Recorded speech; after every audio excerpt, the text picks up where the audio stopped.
कोविड-19 अभी गया नहीं है। ये वायरस घूम रहा है, अपना स्वरूप बदलता है और कुछ प्रदेशों में जैसे टेस्टिंग हुई है वहाँ पे, उस वजह से और वहाँ से शुरुआत हुई है कह लीजिए। तो देश को सजग रहना। डॉक्टर मनसुख मांडविया जी ने अभी-अभी एक अहम मीटिंग ली है जिसमें हमारे राज्यों के सारे हेल्थ मिनिस्टर जुड़े हुए थे और यूटीज़ भी जुड़ी हुई थी और उसमें जो कोविड-19 की अभी की जो सिचुएशन है उसके ऊपर डिटेल में डिस्कशन हुई, सेक्रेटरी साहब की प्रेजेंटेशन हुई और उसकी समीक्षा हुई। उसमें हर पहलू पे बातें शेयर की गई।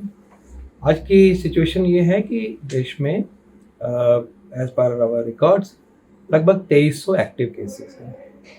कल कोई 519 केस रिपोर्ट हुए हैं।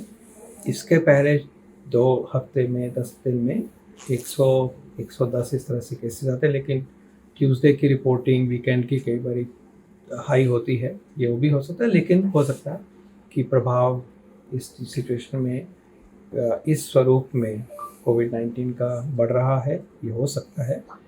केरल में केसेस हैं, तमिलनाडु में हैं, कर्नाटक में हैं, खासकर गोवा में भी बड़ा कंसर्न है।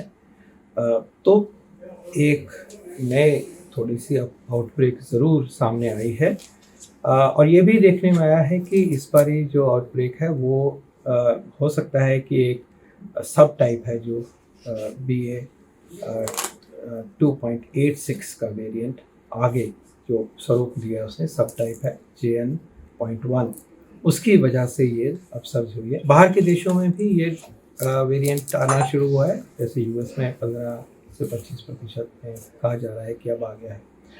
कोई घबराने वाली बात नहीं है पहले तो, क्योंकि इस वेरिएंट की जितनी भी अभी तक समझ है फैलने की क्षमता रख रहा है, लेकिन माइल्ड डिजीज़ करता है, खांसी जुकाम ही करता है। सीरियस डिजीज़ का इसका स्वरूप अभी तक जितना हम जानते हैं बिल्कुल नहीं है।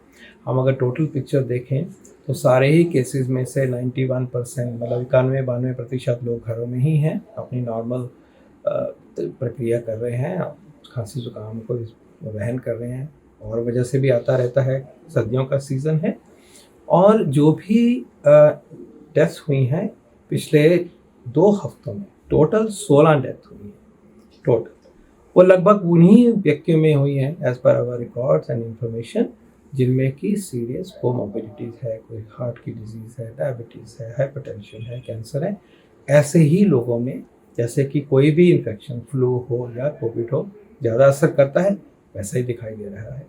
लेकिन ये सब होते होते हमें याद रखना चाहिए कि कोविड-19 अभी गया नहीं है। ये वायरस घूम रहा है, अपना स्वरूप बदलता है और कुछ प्रदेशों में जैसे टेस्टिंग हुई है वहाँ पे, उस वजह से और वहाँ से शुरुआत हुई है कह लीजिए।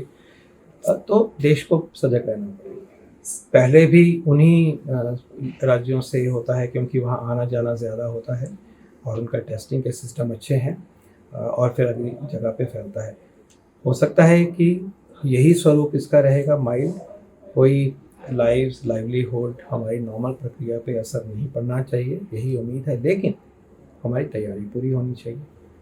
अभी जो नया सर्ज है कह लीजिए बड़ा है, तो हमें हमारी जो तैयारी अभी तक चली हुई थी और हम उससे हटे नहीं थे, उसको भी अब और ताकत में लाना होगा। सरकार की तरफ से सर्वेलेंस को टाइट कर दिया गया है, बढ़ा दिया गया है, सीक्वेंसिंग का काम और सजगता से सटीक तरीके से किया जा रहा है। हमारे लैब्स में वायरस को आइसोलेट करके और उसकी टेस्टिंग जो भी होनी चाहिए वो काम सरकार की तरफ से हो रहा है।